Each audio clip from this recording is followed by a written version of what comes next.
So good morning, everybody. Can somebody confirm that I am audible and my screen is visible?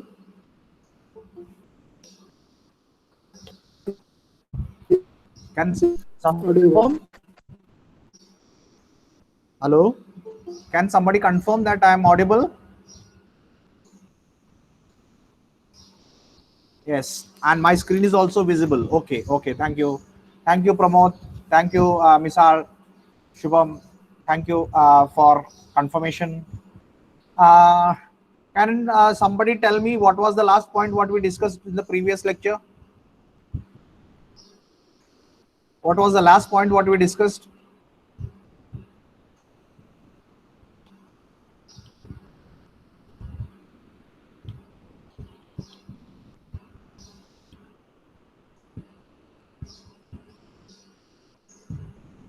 Okay, can somebody?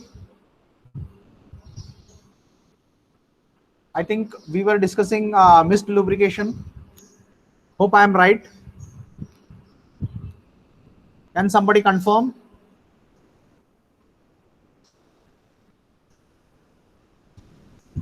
Can somebody confirm what I am saying? We were discussing about mist lubrication system. Am I right?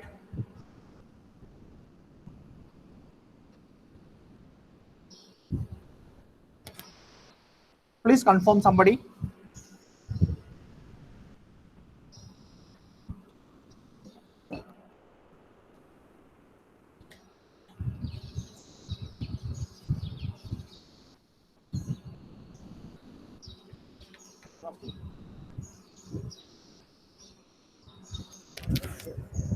बारा संपते आणि नंतर परत meeting आहे 12 ते 1 नंतर. Hello. Hello. Shubham. Shubham. Shubham, Yes, can sir. you unmute? Have we yesterday discussed mist lubrication? Mist lubrication point we have discussed. I think we were discussing about the types of Yes. lubrication. Out of that, we were discussing Yes. about mist. Okay, so I will start with today mist lubrication system. Thank you, Shubham. तर आपण काय म्हणत होतो की mist lubrication system मध्ये आपण काय करतो की 2 स्ट्रोक इंजिन मध्ये जनरली वापरतो आणि तिथं आपण फ्युएल टँक मध्ये ऑइल टाकतो.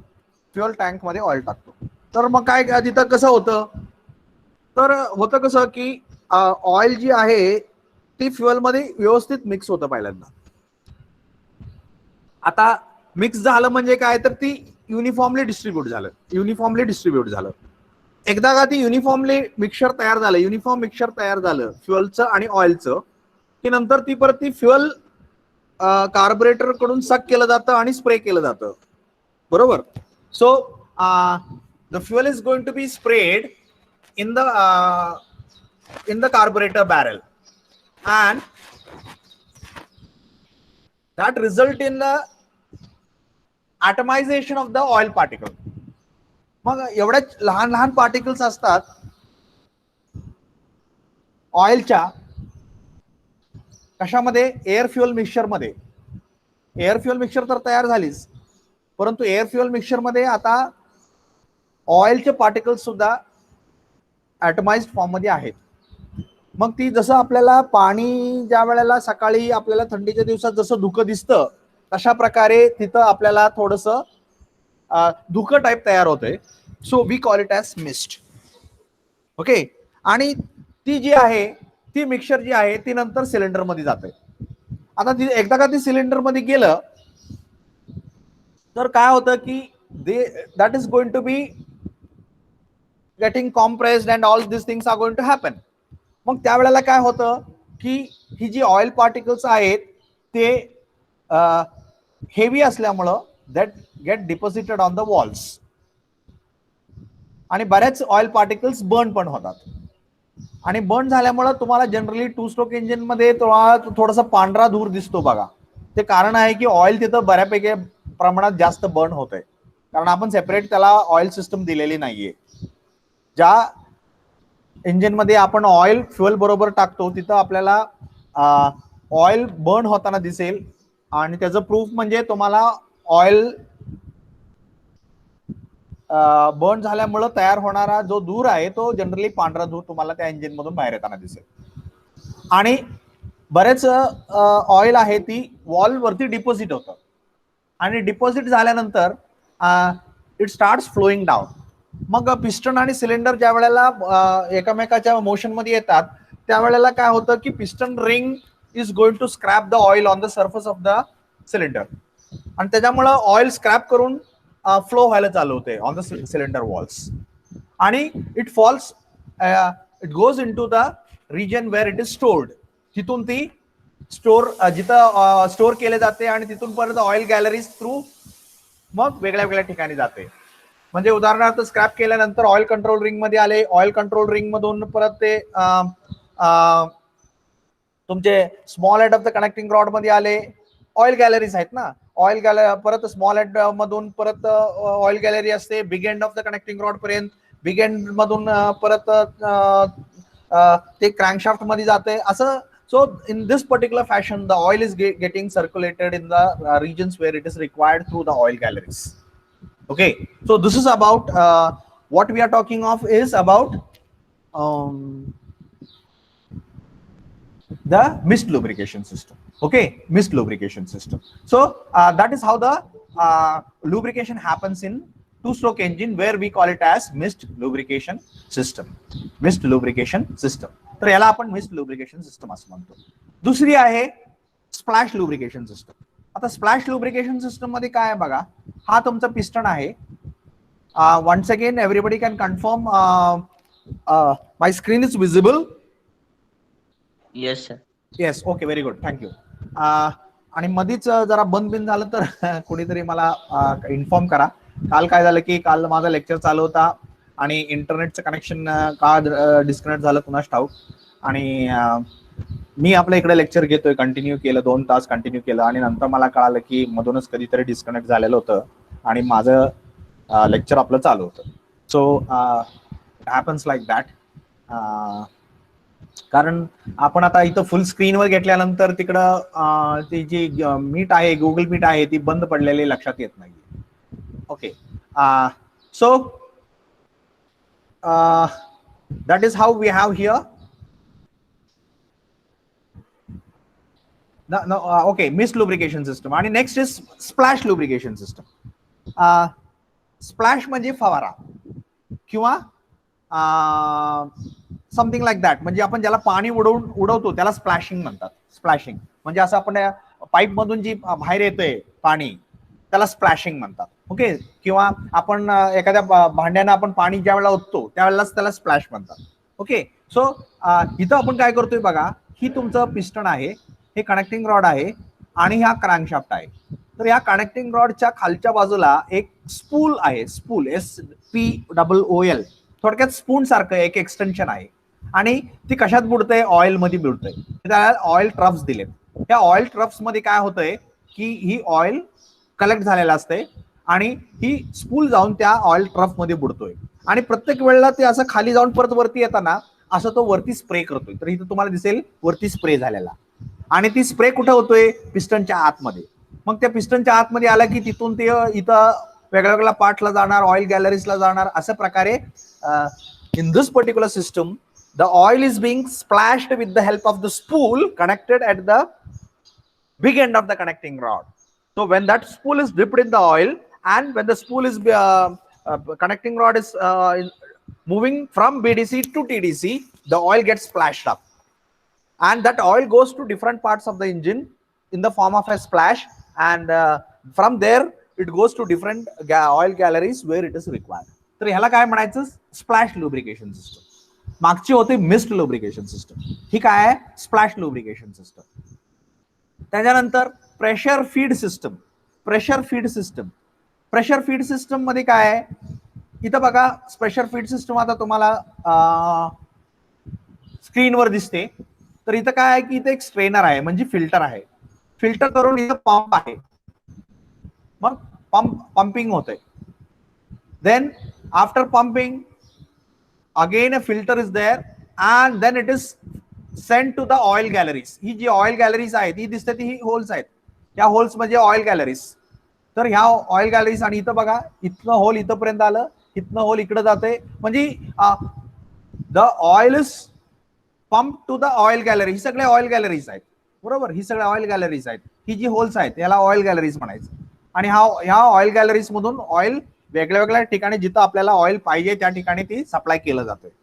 Okay, so the oil is sent to the oil galleries and from where the oil is being circulated as per requirement where the lubrication is required. Okay, so here the name is pressure feed system. म्हणजे with pressure oil is fed to the oil galleries. With pressure oil is fed to the oil galleries. म्हणजे प्रेशरनं supply केलं जातं. कुठं supply केलं जातं? Oil गॅलरीजला. आता pressure कसा द्यायचा? With a pump, using a pump, oil pump. तर ऑइल पंप वापरायचा आणि ऑइल सप्लाय आपण कशाला द्यायचा? ऑइल गॅलरीजला द्यायचा. मग ऑइल गॅलरीज मधून ऑइल मूव्ह होतंय आणि it will reach wherever is required. जिथं जिथं पाहिजे तिकडं ती पोचते.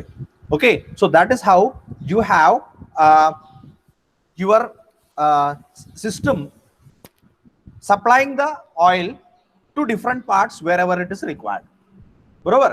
तर अशा प्रकारे आपल्याला ऑइल वेगळ्या वेगळ्या रिजन मध्ये पोहोचताना आपल्याला दिसेल. So this is how the oil reaches in the different regions, okay, thereby ensuring that the oil is being reaching wherever is required. म्हणजे जिथं जिथं ऑइल पाहिजे तिथं तिथं ऑइल पोचतंय. आता पोचलं. Okay, so that is how we have it. मग आता आपल्याला this is pressure feed system. This is pressure feed system. तर या सिस्टम मध्ये काय आहे की आपण ऑइल फीड करतोय. कुठं? ऑइल गॅलरीजला. कसं फीड करतोय? With pressure.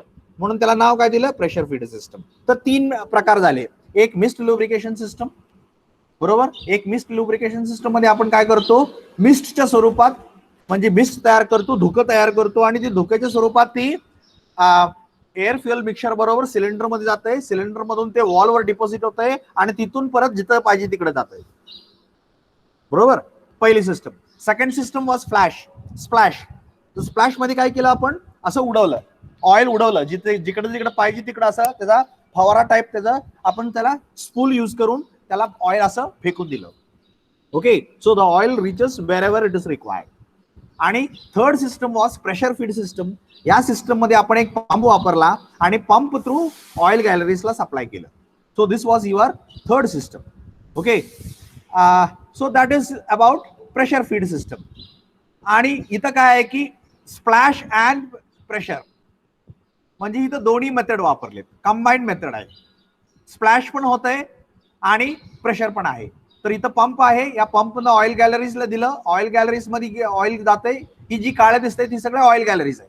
तर सगळ्या ऑइल गॅलरीजला प्रेशराइज्ड ऑइल कशाकडून मिळते? पंपाकडून मिळते. आणि त्याच्याबरोबर इथं एक स्प्लॅश आहे. त्या स्प्लॅशमुळे पिस्टनच्या आतमध्ये वगैरे सप्लाय होते. So oil is simultaneously supplied both with the help of a splash and as well as that with the pressure using a pump. Okay, तर दोन्ही मेथडने इथे सप्लाय केले. Therefore it is called as splash and pressure system. तर these are the different methods by which we are able to supply. So you can see over here wet sump आणि dry sump आपण discuss केलं. ज्या संप मध्ये oil आहे त्या आणि तिथून ती सप्लाय होते त्या टाईपला वेट संप म्हणायचं. ड्राय संप म्हणजे ज्या संप मध्ये आपण ऑइल टाकत नाही, वेगळ्याच टाकीमध्ये आपण ऑइल कलेक्ट करतोय आणि तिथूनच सप्लाय करतोय. आजकाल 2 व्हीलर्सला ड्राय संप वापरायला लागले. त्यामुळे आपल्याला ती ऑइलची बॉटल बाहेर सेपरेट दिसेल तुम्हाला. बरोबर. तर ती ड्राय संप असते. का? आपण ऑइल आता बाहेर सप्लाय करतोय आणि मग फिरून परत ऑइल पण तिथंच येतं आणि तिथूनच माघारी ती फिल्टर होऊन परत सप्लाय केलं जातं. So that is your dry संप. ओके, देन वेट मध्ये टाइप्स आहेत. ड्राय मध्ये एकच टाइप. वेट मध्ये कुठल्या कुठल्या? मेस्ट, वेट संप lubrication system, pressure feed and system किंवा स्प्लॅश लुब्रिकेशन सिस्टम किंवा combination of pressure and force. Okay, और स्प्लॅश अँड प्रेशर. ओके, तर ही झाले वेगळे वेगळे वेट संप लुब्रिकेशन सिस्टम. ड्राय संप मध्ये बघा तर ड्राय संप मध्ये इथं संप ड्राय आहे. संप मध्ये फ्युएलच नाहीये. संप मध्ये फ्युएल नाहीये. तर संप मध्ये फ्युएल न घेता आपण काय करतोय? Oil is Bing stored in a tank, separate tank. आणि या टँक मधून आपण काय करणार, ऑइल इज देन फिल्टर्ड. आता ही का आपण ड्राय सम मेथड का वापरायची, तर आपल्याला समजा आता जनरली काय होतं की समजा छोटं इंजिन आहे, तर ऑइल आतमध्ये गेल्यानंतर ती it is coming into contact with the cylinder. आता सिलेंडरच्या कॉन्टॅक्ट मध्ये आलं म्हणजे ती गरम होणार, कारण आपल्याला one of the function was cooling, बरोबर. तर गरम होऊन आलं ऑइल. आता ती गरम झालेल्या ऑइलला आपल्याला माघारी पाठवायच्या अगोदर थंड करावं लागतं. मग ती थंड करायची प्रोव्हिजन पाहिजे. मग आपल्याला इथं थंड करायची काही प्रोव्हिजन आहे का? ऑलरेडी छोटंसं सिलेंडर आहे, त्याच्यामध्ये त्या ऑइल गॅलरी मधून फिरतंय ऑइल आणि परत संप मध्ये येतंय, संप मधनं परत आपण त्याला फिल्टर करून माघारी पाठवतो. पण कूल कसं करणार? आतमध्ये कूलिंग कायची प्रोव्हिजनची काय करणार? तर कूलिंगची प्रोव्हिजन आपण आतमध्ये करू शकत नाही, म्हणून आपण त्याला काय केलं, त्याला बाहेर घेतलं. बाहेर आता या टँक मध्ये इथं आपण त्याला स्टोअर केलं. इथून त्याला परत आपण कूलिंग करणार, परत क्लिनिंग करणार, सगळं करून परत सप्लाय करणार. मग क्लिनिंग आणि कूलिंग करता यावं व्यवस्थित म्हणून आपण त्याला बाहेर काढलं, आणि त्यामुळे संप ड्राय राहिलं, म्हणून त्याला ड्राय संप कूलिंग सिस्टम म्हणतात. आणि हल्ली ड्राय संप कूलिंग सिस्टम हे जास्त प्रॉमिनेंटली यूज करतात. प्रॉमिनेंटली आपण यूज करतो. का यूज करतो? कारण त्याच्यामध्ये आपल्याला कूलिंग आणि क्लिनिंग ऑफ द ऑइल व्यवस्थित करता येतं. तर जनरली मोठ्या इंजिन मध्ये जिथं आपण ड्राय संप नाही वेट संप वापरतो, तर तिथं तुम्हाला दिसेल की ही तुमचा संप आहे. या संप मध्ये तुमचं ऑइल कलेक्ट केलं, आणि ही जी आहे ही असा बारीक पत्रा वापरला जातो, जेणेकरून इथं हवा लागते आणि हा हवेमुळे थोडंफार प्रमाणात कूलिंग होतं. परंतु जास्त ऑइल असेल आणि जास्त टेम्परेचर ऑइल येत असेल, त्या केसमध्ये इथं कूलिंग होऊ शकत नाही. So in such cases we have to ensure that the oil cannot be stored in the sump, and then we go for dry sump method. Okay, मग ड्राय सम मेथड मध्ये आपण काय करतो, तर सेपरेट एक टँक ठेवतो, म्हणजे कंटेनर ठेवतो. तिथं ऑइल आपण स्टोअर करतोय, तिथंच फिल करतोय, तिथं स्टोअर करतोय, आणि तिथून ऑइल काय करतो, पुढं पंपला जातं. परत त्याच्या अगोदर त्याला फिल्टर करतो, आपण त्याला कूल करतो, बरोबर. एक हीट एक्सचेंजर यूज करून त्याला कूल करणार आपण. आता बाहेर आहे ऑइल, आपल्याकडे बाहेर अवेलेबल आहे, तर आपल्याला बाहेर अवेलेबल असल्यामुळे काय आपण तिथं कूलर बसवू शकतो, क्लिनिंग मेकॅनिझम बसवू शकतो, काय पण बसवू शकतो. आणि तिथे एक पंप वापरायचा. तर पंप वापरून आपण क्लिनिंग, कूलिंग आणि प्रेशराइज युझिंग पंप हे सगळं करून परत ऑइल माघारी पाठवायचं. परत ऑइल गॅलरीला जाऊन ती घाण होऊन येणार, बरोबर, हीट होऊन येणार, हे सगळं येऊन परत माघारी येते. ती आता माघारी आले की परत ती घाण झालेलं असते, गरम झालेलं असते, वगैरे वगैरे. मग त्याला परत आणखी क्लिनिंग, कूलिंग आणि प्रेशरायझिंग करून परत वरती पाठवणार.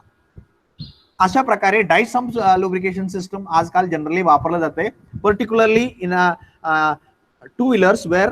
आणि परंतु हे सगळं बाहेर करताना आपल्याला कॉस्ट खूप जास्त होते, कारण आता आपला एक सेपरेट पंप आला बाहेर, सेपरेट एक हीट एक्सचेंजर आला, परत सेपरेट एक टँक आला, एक्स्ट्रा कॉम्पोनंट, असे वेगळे कॉम्पोनंट बाहेर आले कूलिंग सिस्टमचे.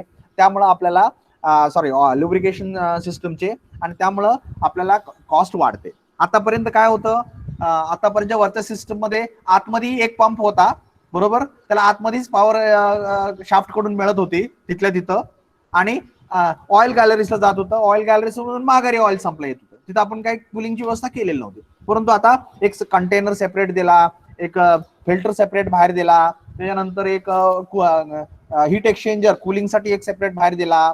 असं वेगळे सिस्टम्स आपण बाहेर देतोय, जेणेकरून आपल्याला त्याचं कूलिंग, क्लिनिंग व्यवस्थित होईल, आणि then it is going to be supplied to the engine cylinder. Okay, so these are the different types of lubrication systems. So once again we will have an overlook.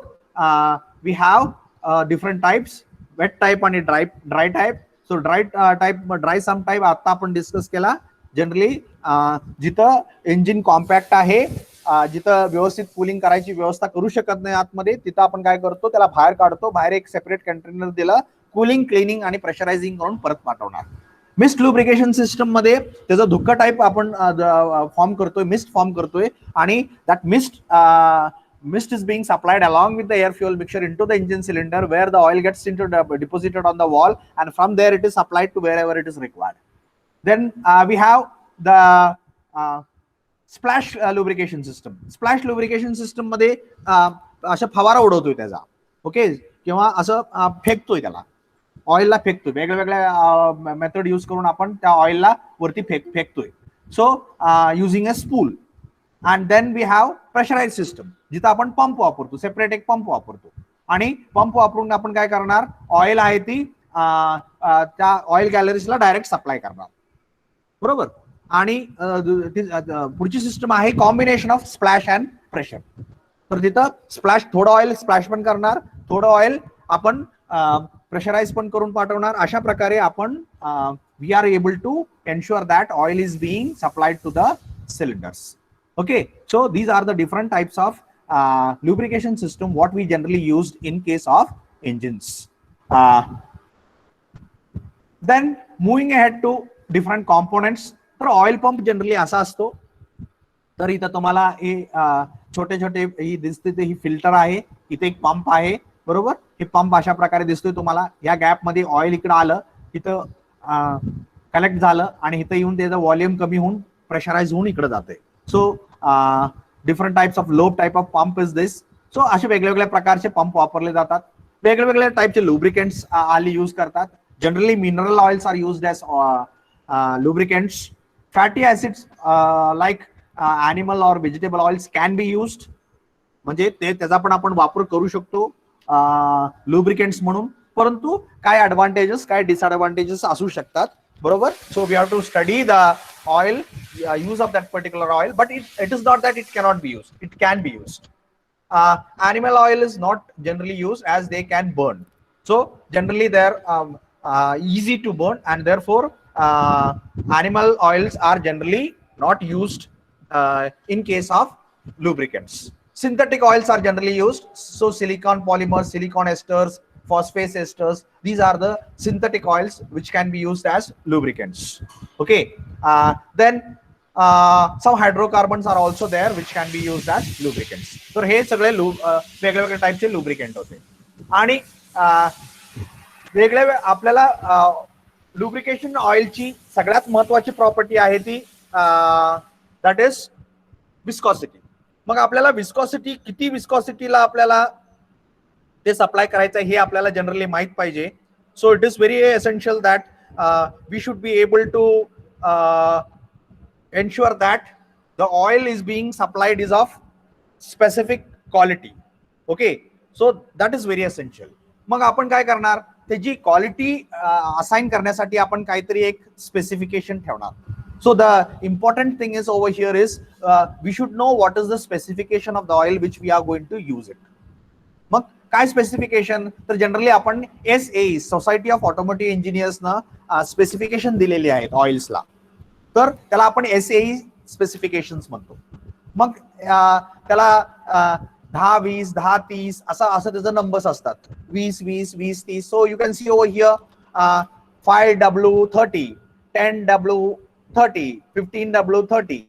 So like that it is there. And what this indicates, it is indicating of the temperature at which it can be used. ज्या टेम्परेचरला आपण ती use करणार आहे त्या temperature बद्दल आपल्याला ती थोडीशी इन्फॉर्मेशन देत आहे. So when we are talking of this particular oils over here, SAE specifications, what generally we mean to say is we are talking of the temperature range at which can be used. तर इथं बघा, इथे SAE 530 आहे म्हटलंय, तर ही या range मध्ये वापरलं जातं. तसं 1030 आहे, ती या रेंज मध्ये वापरलं जातं. So it is indicating some range in which it can be used. Okay, it can be used.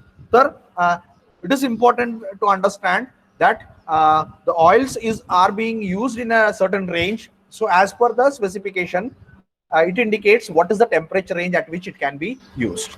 Okay, so that is what is indicated by तर इथं बघा SAE 2050 आहे, ती तुम्हाला इथं फॅरेन मध्ये आणि इथं डिग्री सेल्सिअस मध्ये, इथं 40 पासून ते 10 पर्यंत या रेंज मध्ये आपण जनरली वापरू शकतो. 2040 आहे जनरली -10 पासून ते 30 पर्यंत आपण वापरतो. SAE 1550 आहे, ती -20 पासून 30 पर्यंत वापरू शकतो. SAE 1540 आहे, ती -20 पासून ते +20 पर्यंत वापरतो.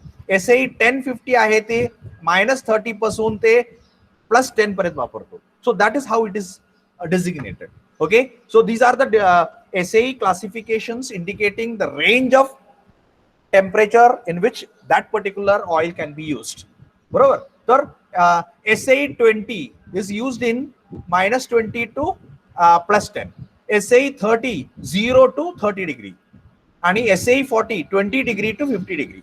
तर आपल्याकडे बघा 30 किंवा 40 ही जनरली इंजिनला रेकमेंड करतात, कारण 40 आहे ती आपल्याला जनरली मिनिमम टेम्परेचर आपल्या रिजन मध्ये 20 पर्यंत जातं, बरोबर. आणि मॅक्झिमम आपल्याला माहिती आहे आपल्याकडे कडक उन्हाळा असतो, so it will go up to 50. मग या रेंज मधलं 30 आणि 40 या रेंज मधलं ऑइल आपल्याला जनरली रेकमेंड करतात. So that is how the oil is being recommended for different systems in case of engines in applications, in different applications. So that is about the lubrication system. So I hope everybody understood what is lubrication system, how it is being used. So once again we will revise what is lubrication system. So lubrication system.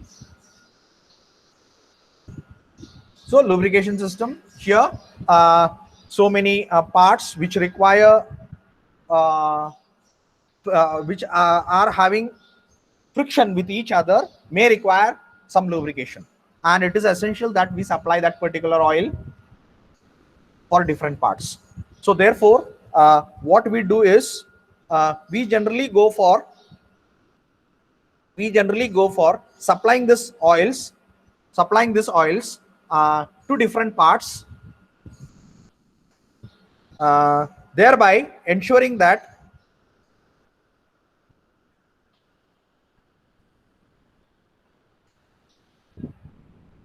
one minute.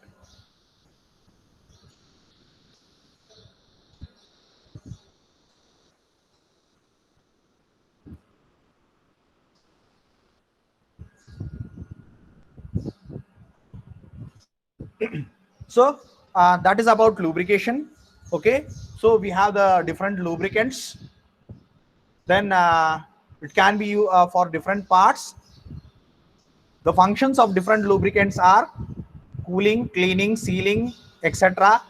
Okay, these are the different parts: oil sump, oil pump, screener, filter, galleries, dipstick, pressure indicator. These are the different components which are there as a part of a lubrication system. Then you have the classification of lubrication system. So we have a wet lubrication system, we have dry sump lubrication system, and in the mist lubrication system, generally preferred in case of two-stroke engines. Wet lubrication system, we have oil in the sump, we have pressure system where we have using a pump, we have splash system where we use a splash, and in the dry sump lubrication system, separate container outside. Okay, so that was about the different types of lubrication system. Then the different components out of that, here you can see the filter and you can see the pump over here. Then we have here the types of lubricants. So mineral oils, fatty oils can be used. You can use the animal oils or synthetic oils also. So these are the different materials which can be used as a lubricants, and the different lubricants are being designated by some specifications, where you can see over here the specifications. So SAE specifications are there, and in this particular SAE specifications you can see some numbers given, and how these particular numbers are given and what is the significance of the number you can see over here. So this number indicates what is the range of the temperature that can be used when these oils are used in an application. Okay, so that was about the lubrication system. And the next point what we are going to discuss about is the starting system. So any doubt with respect to lubrication system? With respect to lubrication system, any doubt? कोणाला lubrication system बद्दल आता काय discuss केलं आपण, त्याच्याबद्दल कोणाला काही doubt आहे का? So any doubt with respect to lubrication system? Lubrication system म्हणजे काय, कुठल्या टाइपचे lubrication system असतात, कुठल्या टाइपचे ऑइल आपण lubrication system मध्ये वापरतो, ऑइलचे ग्रेड असतात किंवा स्पेसिफिकेशन्स असतात, ते काय असतात, त्याचं मीनिंग काय असतं. So all those things I think we have discussed So any doubt with respect to what we have discussed now? If any doubt, please ask. कोणाला काय डाऊट आहे का आपण आता जे काय डिस्कस केलं त्याच्याबद्दल? कोणाच्या मनात काही doubt? Anybody having any doubt with respect to what we have discussed?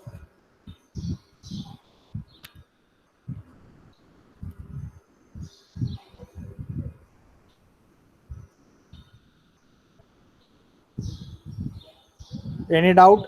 Anybody? कोणाच्याही मनात काही doubt? Anybody having any doubt?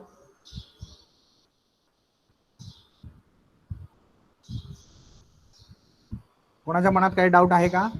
Okay, so nobody is asking the doubts. So presuming that everybody's understood everything whatever has been discussed, we'll move on to next system, what we call as starting system. तर ही starting system म्हणजे काय नक्की आणि कशासाठी वापरतात? बरोबर, starting system म्हणजे basically आपण काय करतो? स्टार्टिंग सिस्टम म्हणजे बेसिकली आपण काय करतो? तर तुम्ही बघितलं असेल काय काय वेळेला काय रिक्षाच्या मागच्या बाजूला बघा अशी दोरी टाकून असं गुंडाळतात आणि असं जोरात ओढतात, मग इंजिन स्टार्ट होतं. काय रिक्षामध्ये तुम्ही असं बसला जनरली आपण बघतो की काय करतात, ड्रायव्हर असतो त्याच्या खाली एक लिव्हर असतो, तो लिव्हर असं त्यांनी जोरात ओढतो वरच्या बाजूला, मग इंजिन स्टार्ट होतं. आपण बाईक मध्ये काय करतो? आपण किक मारतो. किक नावाचा एक कॉम्पोनंट तिथं असतो, त्याच्यावरती आपण पाय ठेवतो आणि खाली दाबतो. सो आपण त्याला काय म्हणतो? किक मारलं. So engine starts or vehicle starts. असे वेगळे वेगळे सिस्टम स्टार्टिंगसाठी आपण जनरली वापरतो. ओके, मग ही काय असतात ही सिस्टम्स? हे सिस्टम्स काय असतात? What is the specification, sorry, what is why we are using this particular systems? What is the significance of using this particular systems? कशासाठी वापरायचं? बरोबर, it is very important that we should know why we are using this particular systems. Okay, so आणि नक्की starting करतोय म्हणजे नक्की काय करतोय? That is also very important. बरोबर, कारण आपण स्टार्टिंग करतोय म्हणजे नक्की काय करतोय? आपण स्टार्टिंग करतोय म्हणजे नक्की काय करतोय? तर स्टार्टिंग करतोय म्हणजे आपण we are giving motion to the crankshaft. आपल्याला क्रँकशाफ्ट फिरवायचं. आता क्रँकशाफ्टच का फिरवायचं? तर क्रँकशाफ्ट फिरलं की क्रँकशाफ्ट वरून इंजिन मधल्या सगळ्या कॉम्पोनंट्सला ड्राईव्ह जी मिळती, जी पॉवर जी मिळतो मोशनसाठी, ती क्रँकशाफ्ट कडून मिळतो. बरोबर, तर क्रँकशाफ्ट आपल्या इग्निशन सिस्टमला चालवते. क्रँकशाफ्ट मधून आपल्याला कूलिंग सिस्टम चालते. क्रँकशाफ्ट कडून पॉवर मिळवूनच आपल्याला लुब्रिकेशन सिस्टम चालते. क्रँकशाफ्ट कडून पॉवर मिळवूनच इग्निशन सिस्टम चालते. तर सगळे जे सिस्टम्स आहेत, असोसिएटेड सिस्टम्स आहेत इंजिन मधल्या, त्या सगळ्या सिस्टम्स ज्या आहेत ते क्रँकशाफ्ट कडून पॉवर घेऊनच चालत असतात. मग असं जर असेल, in that particular case we should understand that आपण नक्की काय करतोय? मग क्रँकशाफ्टला पळवतोय म्हणजे नक्की काय करतोय आणि ती कसं करतोय? तर आपण काय केलेलं असतं, एक फ्लायव्हील नावाचा कॉम्पोनंट आपल्याला क्रँकशाफ्टच्या एंडला दिलेला असतो आणि त्या फ्लायव्हील आपण काय केलेलं आहे, वरच्या बाजूला टीप्स देऊन त्याला गिअर मध्ये कन्वर्ट केलेलं असतं. मग आपण काय करतो, जी काय आपल्याला फिरवायची व्यवस्था आहे, generally in the case of electric start, म्हणजे इलेक्ट्रिक स्टार्ट म्हणजे आपण ज्या वेळेला समजा फोर व्हीलर मध्ये बसल्यानंतर आपण चावी घेऊन फिरवलं की आपण स्टार्टिंग सिस्टमला इलेक्ट्रिक सप्लाय करत असतो आणि तो सप्लाय तिथं जाऊन एक इलेक्ट्रिक मोटरला फिरवतोय आणि ती इलेक्ट्रिक मोटर तुमच्या एक पिनियनला फिरवते आणि ती पिनियन तुमच्या फ्लायव्हीलला फिरवतोय आणि फ्लायव्हील तुमच्या क्रँकशाफ्टला फिरवते आणि क्रँकशाफ्ट फिरलं की तुमचं इंजिन स्टार्ट होतंय. So that is how your starting system is going to work. Okay, मग आपल्याला एकूण काय करायचं आहे, तर एकूण आपल्याला we have to ensure that the engine is going to start. मग इंजिन स्टार्टिंग करायचं असेल तर आपल्याला ही जी कॉम्पोनंट्स आहेत, या कॉम्पोनंट्स वर्किंग करायचं असतील तर आपल्याला त्याला पॉवर दिली पाहिजे. मग ती पॉवर कशाला देणार? आपण क्रँकशाफ्टला देणार. मग क्रँकशाफ्टला जर आपल्याला पॉवर द्यायची असेल तर आपण त्याची प्रोव्हिजन काय केली, तर आपण तिथं एक पिनियन घेतला, पिनियन फ्लायव्हीलला फिरवलं, फ्लायव्हील आता क्रँकशाफ्टला फिरवतोय. मग एकदा का ती क्रँकशाफ्ट फ्लायव्हीलला फिरवायला लागलं की सगळे तुमचे सिस्टम्स ऍक्शन मध्ये येतात आणि तुमचं इंजिन चालू होतं. इग्निशन सिस्टम सुद्धा त्यावेळेलाच चालू होतं. तर अशा प्रकारे आपण काय करतोय, तर आपण स्टार्टिंग करतोय. मग आपण कुठल्या कुठल्या प्रकारे करणार, तर एक इलेक्ट्रिक मोटर आता मी तुम्हाला सांगितलं. मग इलेक्ट्रिक मोटर सिस्टम मध्ये आपण काय करणार, तर ती इलेक्ट्रिक मोटर ज्या वेळेला आपण त्याला सप्लाय देतोय त्यावेळेला ती हाय टॉर्क मोटर असते. ती हाय टॉर्क मोटरला आपण सप्लाय दिलं म्हणजे ज्या वेळेला तुम्ही चावी फिरवली किंवा बटन स्टार्ट असेल बाईकला तर आपण बटन दाबलं स्टार्टरचं, त्यावेळेला आपण काय करतो की we are supplying electricity to that particular motor. मग मोटरला आपण सप्लाय दिला, मोटर फिरली की त्याच्या मोटरच्या शाफ्टवरती कनेक्ट केलेला पिनियन फिरतोय. मग मोटरच्या शाफ्टवरती कनेक्ट केलेला पिनियन फिरला की त्या पिनियन आपल्याला कशाची, इथं बघा, इथं तुम्हाला ही मोटर दिसते. ही मोटर ही स्टार्टर इथं लिहिलेलं आहे बघा, ही स्टार्टर. तर ही स्टार्टिंग मोटर फिरली की इथला पिनियन फिरला. ही पिनियन कशाला एंगेज केलेला आहे, इथं ही फ्लायव्हील दाखवलं, ही फ्लायव्हीलला एंगेज केलेला आहे. म्हणजे ही फ्लायव्हील फिरलं. आता ही फ्लायव्हील फिरलं की क्रँकशाफ्ट फिरायला लागलं. आता क्रँकशाफ्ट फिरायला लागलं की तुमचं इंजिन स्टार्ट झालं. बरोबर. तर एन केन प्रकारे आपल्याला क्रँकशाफ्टला फिरवायचं आहे. मग किक मध्ये काय करतो, तर किक मध्ये सुद्धा तसंच करतो. किक मध्ये काय करतो, तर किक मध्ये आपण आपल्याला एक सेक्टर, गिअरचा सेक्टर, म्हणजे एक गिअरचा एका पार्ट असेल तर त्याला एक सेक्टर म्हणतो. एक सेक्टर आपण गिअरचा सेक्टर बसवलेला असतो आणि त्याला आपण किक जोडलेली असते. मग ज्या वेळेला आपण किक खाली दाबतो त्यावेळेला त्या गिअरचा सेक्टर असा फिरतो आणि गिअरचा सेक्टर दुसऱ्या ही फ्लायव्हीलला किंवा दुसऱ्या गिअरला अशा प्रकारे कनेक्ट केलेलं असते की ज्या वेळेला आपण किक खाली दाबतो त्यावेळेला ती गिअर फिरेल, जेणेकरून तुमचं क्रँकशाफ्ट फिरेल.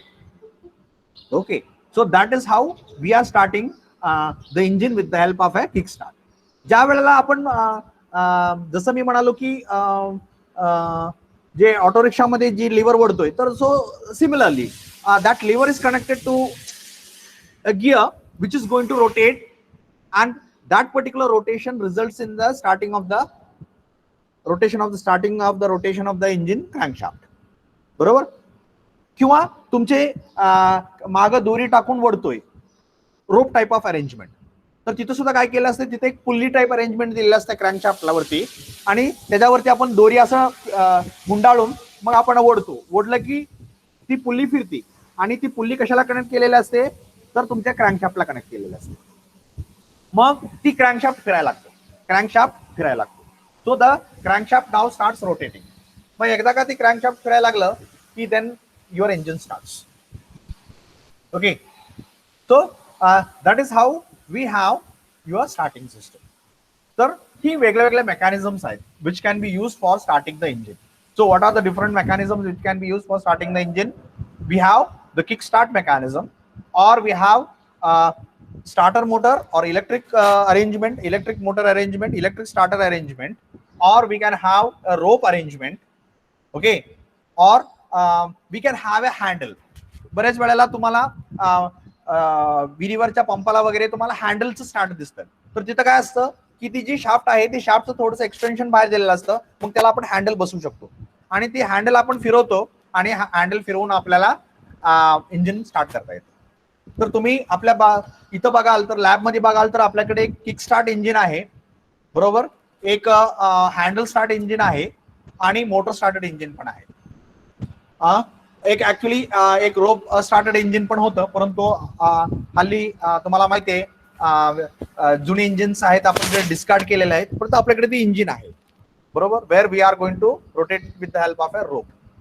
तर सगळ्या प्रकारची स्टार्टिंग सिस्टम तुम्हाला आपल्या लॅबमध्ये बघायला मिळते. So these are the different types of starting mechanism which can be used for starting the engines.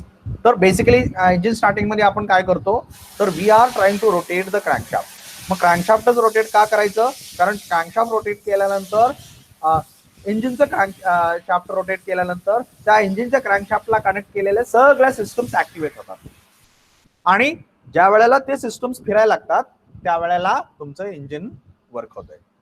Okay, so that is how you have starting system. So any doubt with respect to this, whatever we have been discussed today? कोणाकडे काही शंका आहे का जी आपण आज काय discuss केलं त्याच्याबद्दल? शंका असेल तर विचारून घ्या. Whatever we have discussed.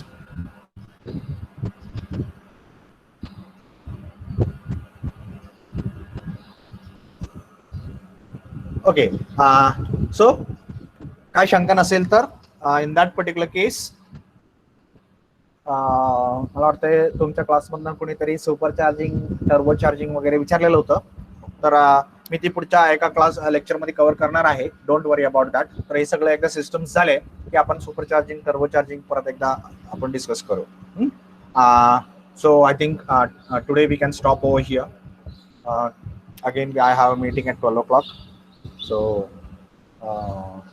and it is almost 11:45. So now any doubt? If you are having, session is open for doubts, and those who have understood whatever has been discussed can mark their attendance and may leave.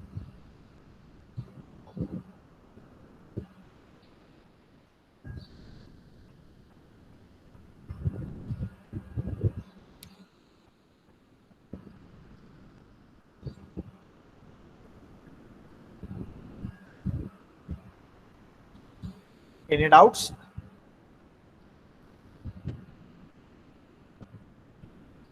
आतापर्यंत जी system discuss केले त्या कुठल्याही system मध्ये काय doubts आहे कोणाला?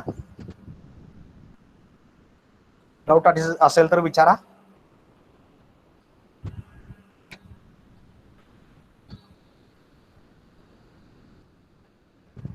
Anybody having any doubt? Please ask.